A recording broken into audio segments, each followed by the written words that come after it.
told you already. By the way, it's purple day, so good job, Mr. G. All right, so let's do this. Starting at angle X, you want to label OHA. O-H-A. So hopefully you can do that, right? Now, the weird part about this is usually we only have two things and then we cross one out, right? So what happens if you have all three labeled? It's okay to have too much information. You just got to pick two out of the three. You can literally scratch out any of those three as long as you have two left over, right?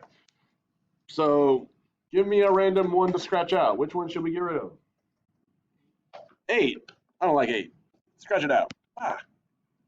Okay, so if you scratch out 8, since we do have O and since we do have H, which one is O over H? So, sine, right? S-I-N, write it down. Sine, parentheses, what's the angle? What? Sine, what? Yeah, X, because the angle is missing, equals O over H, 15 over 17. Who was not here yesterday? Okay. Really? Okay, but you learned this. Okay. So if you've never learned this, it's time to learn it real quick. Ready? Ready?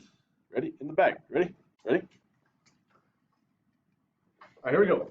So I'm solving for x. Now this is weird. X is no longer in the fraction. X is over here in the parentheses. So what we learned yesterday is I need to get rid of the trig. I need to move the sign to the other side.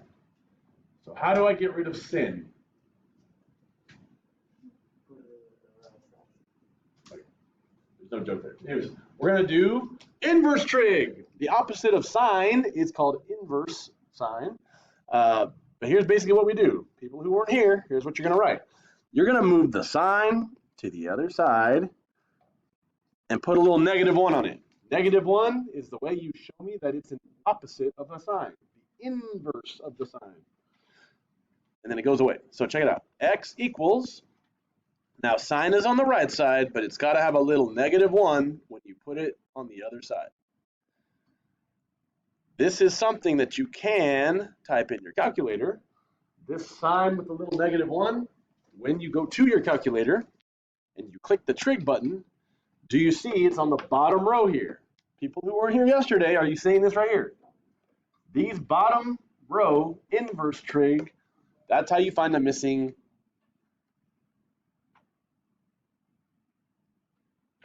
angle, okay?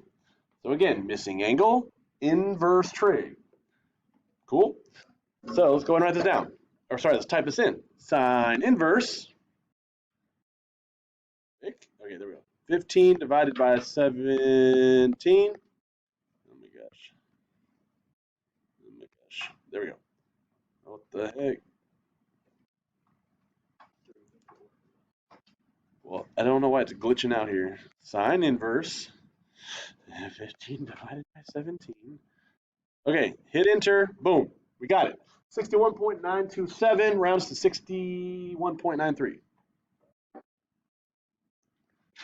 And remember, for a missing angle, my units of measure are degrees. Does everyone understand how to do that? That was yesterday, so if you just heard this for the first time, that kind of makes some sense, hopefully.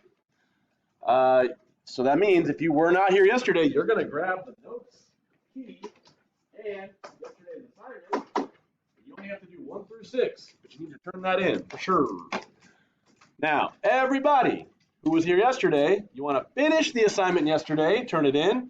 Finish the trig assignment, turn that in from my birthday, Tuesday. Listen. You, listen. You need to make sure you grab that review, and you need to do that review.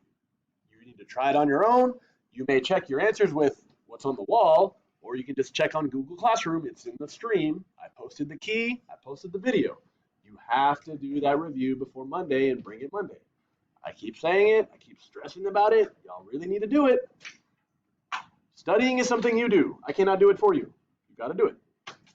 it is Friday. We need to turn in these warm-ups, so we're going to come around and grab them. Make sure your name's on it. Okay?